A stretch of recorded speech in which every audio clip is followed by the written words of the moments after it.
Do you ever wonder exactly what you should be looking for in a guy? Isn't it confusing to know exactly what to look for with all of these different rules and regulations? Well, what if I told you the signs could be a lot more obvious if you just knew the important things you must focus on? Which is why on today's show, we'll be discussing why you should never date any man without these green flags. That way, the only men that get your time are men who are prepared to build a long-term relationship with you. Point number one is about staying power. Let's imagine a guy number one who he has had in the process of his life one job, and he's been able to work his way up the ladder throughout this process. He started off entry level, then after a couple of years he went to a manager position, then after a couple of years he went to the director position. The reason I describe it as staying power is because this notes something very important about the guy that you're seeing: an ability to be able to stick with something over the course of time and over the ebbs and flows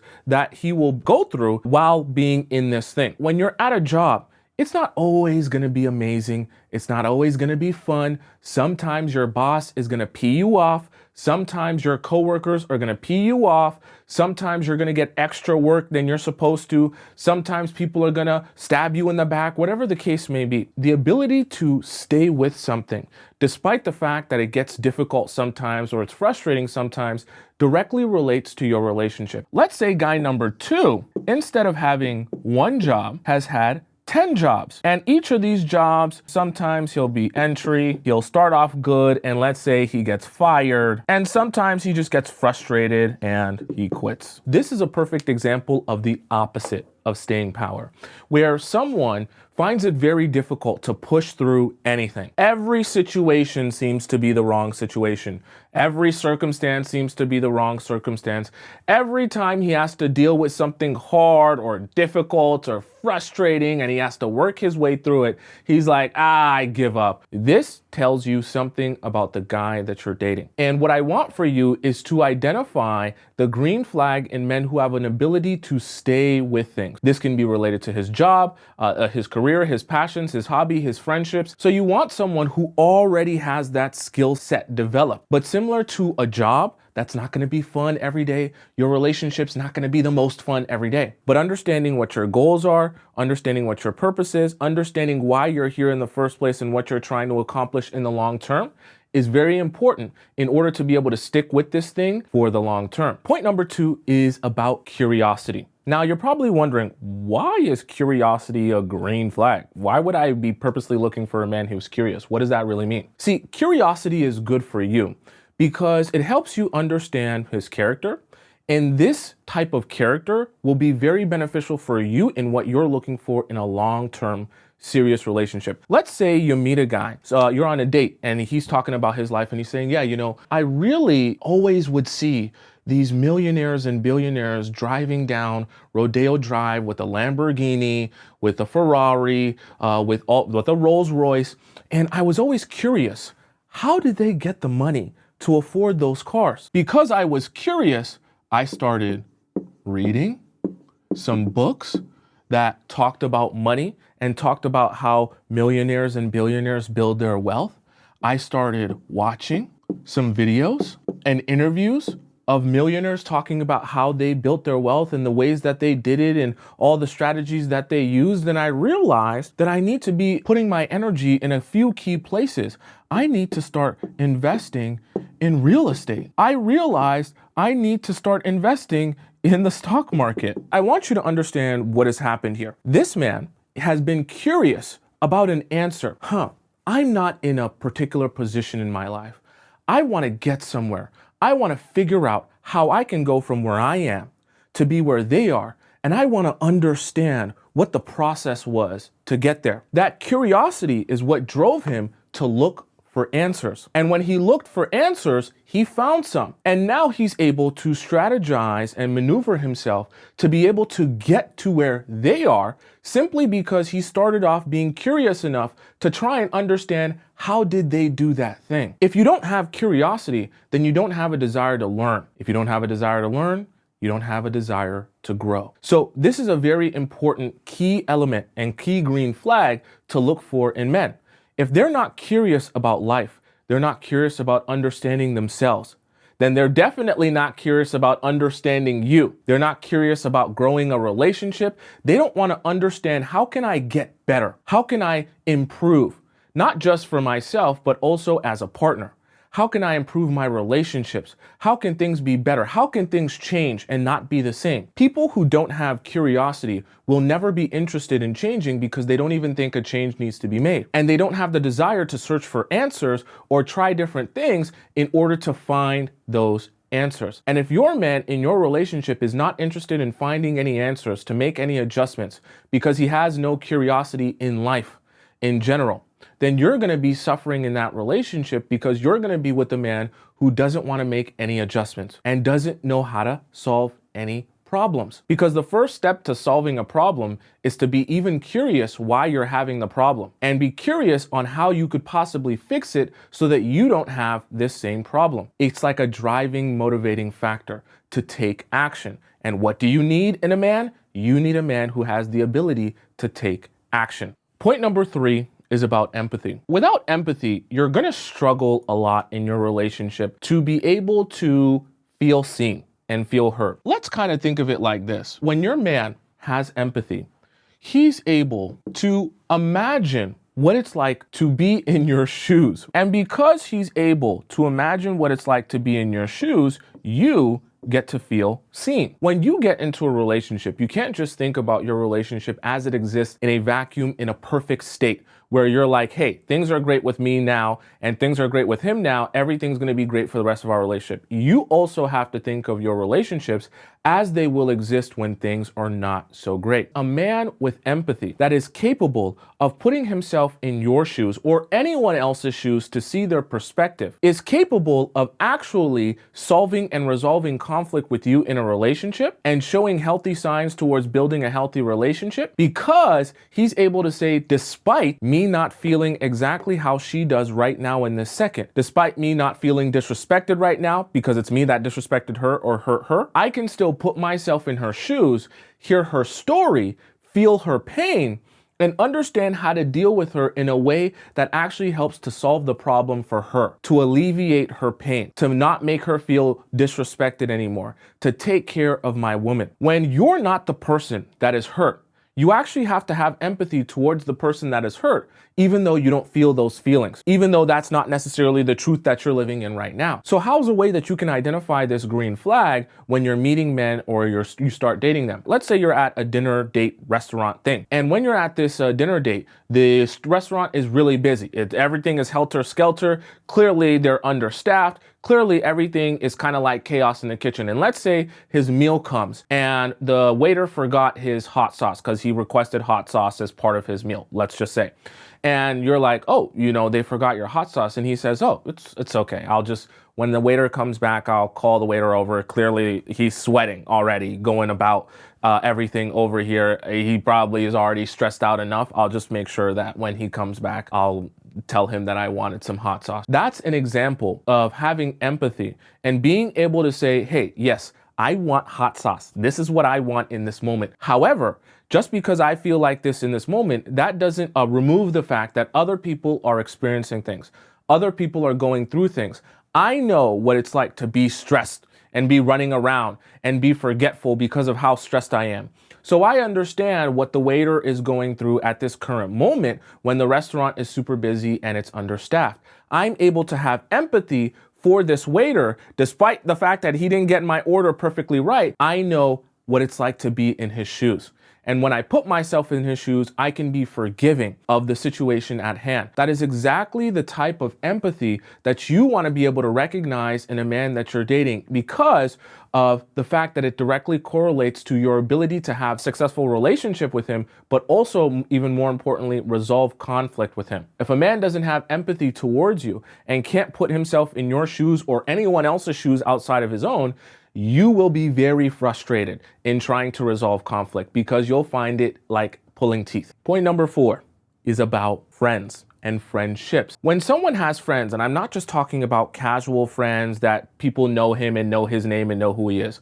I'm talking about people in his life that he's actually close to, that will actually vouch for him and his character. yeah, John, he's kind of a character. He can be a little bit silly at times and tell a lot of off-color jokes, but he's one of those guys that when you're in a jam, you can count on him. Or he's one of those guys when it's time to get to work, he'll get to work. One of the green flags that you notice in a man is that he has at least a few solid friendships.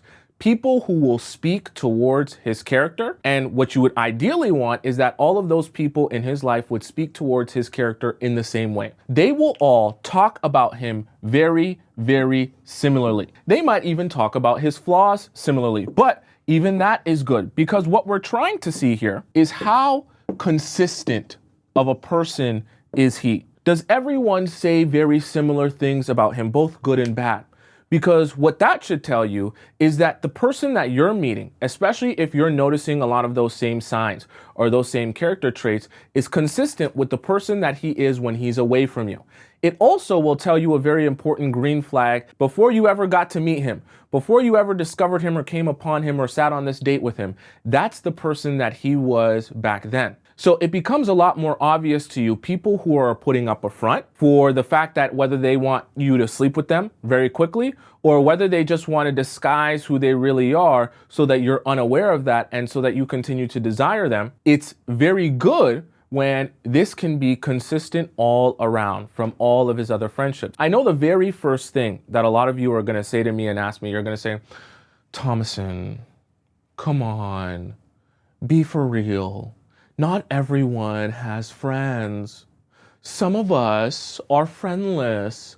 Some of us are lonely. Some of us just, what if he's a homebody? What if he doesn't go outside? What if he doesn't have shoes? What if he doesn't have a car? What if he's homeless? This is not good. Anytime a man will, one, either convince you that he has no friends, or number two, he actually has no friends in reality, it's a very bad sign. And you might think, well, he's not doing it on purpose. It's still a very bad sign, because what that means is no one can vouch for him. So who he presents himself to you, you're just going to have to take him at his word. But who's really going to be able to speak to the fact that how he told you he is actually how he's been? The other thing that signifies a lot of the time when someone has no friends is the fact that they find it very difficult to connect with people. This should also signify something to you that we talked about earlier with staying power. But instead of talking about it in a sense of a job or a career, I'm talking about in your friendships. When you notice that a guy has very little friendships because they all kind of wither away, or the connection kind of isn't really there, or whatever the case may be, that's also a very important sign that I want you to take note of.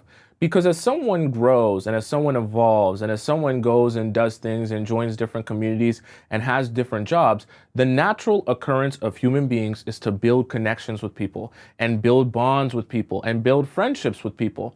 So the idea that a grown man, a grown adult man who has been living over 25 years to 30 to 40 years, depending on how old the guy you're dating is, has built no connections that are on any sort of depth in his life means something very, very important. That he does not have the staying power as it relates to his relationships to maintain even platonic friendships. So what do you think that says about you and his ability to be able to maintain a romantic relationship? For number 5, we're going to discuss growth. See, nothing wrong with going through tough times as a man. Nothing wrong with being down bad. As a man, we all go down bad sometimes. And there's nothing wrong with having successes sometimes, having to work against the grain and things like that.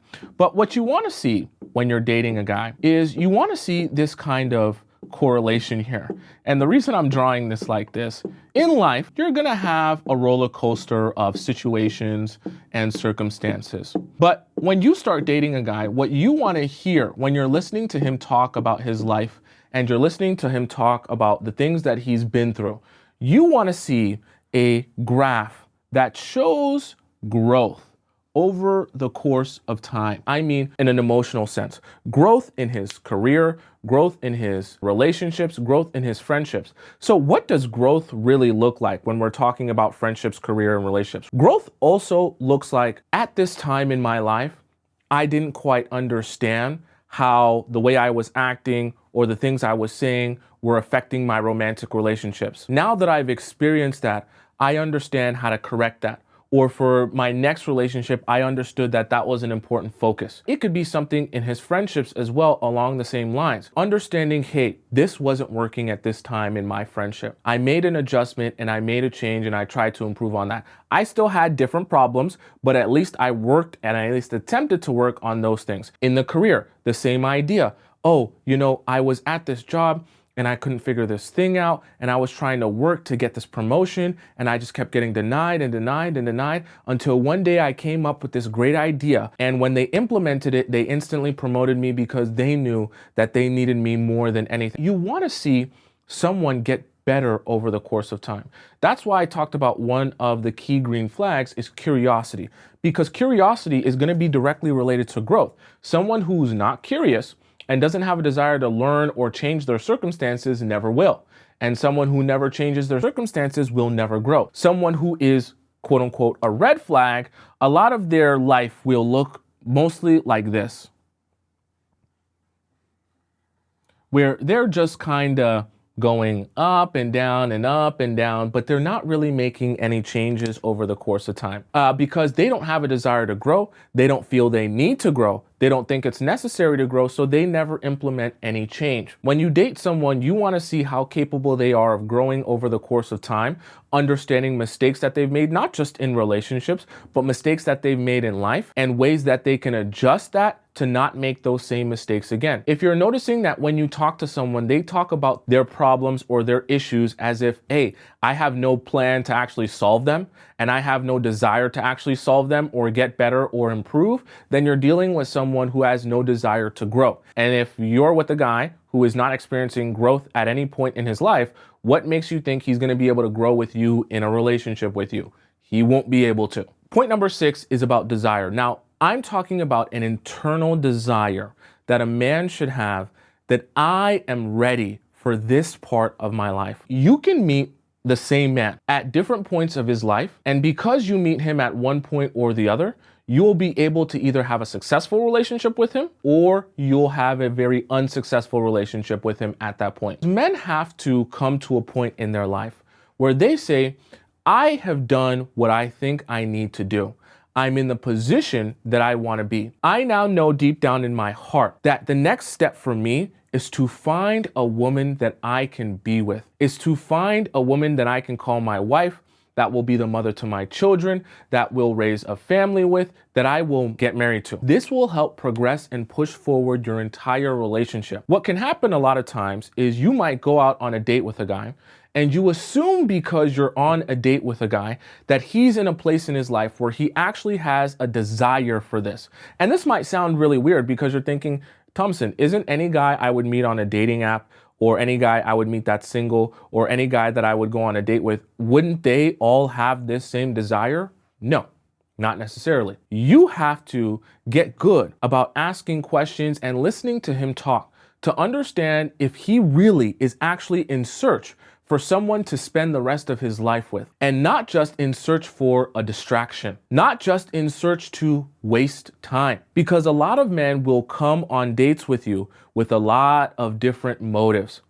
And you have to sit back and allow those men to tell on themselves of their real motives. That way you can understand if he has the green flag of saying, no, I know that the next thing for me to accomplish and do is find a wife. It has to almost feel like an obligation for him. I need to find a wife because I know the only way for me to get to the next level, the only way for me to get to the next stage in my life is to find a wife that I can settle down with and be with, that is going to take me there and build a family with me and take me to the next place that I need to be in. That desire will always progress a relationship forward how it's supposed to be pushed forward. Not by you and not because you beg him to, but because he has a desire to actually have this for himself and his own life. A lot of you probably ask this very common question: what are you looking for?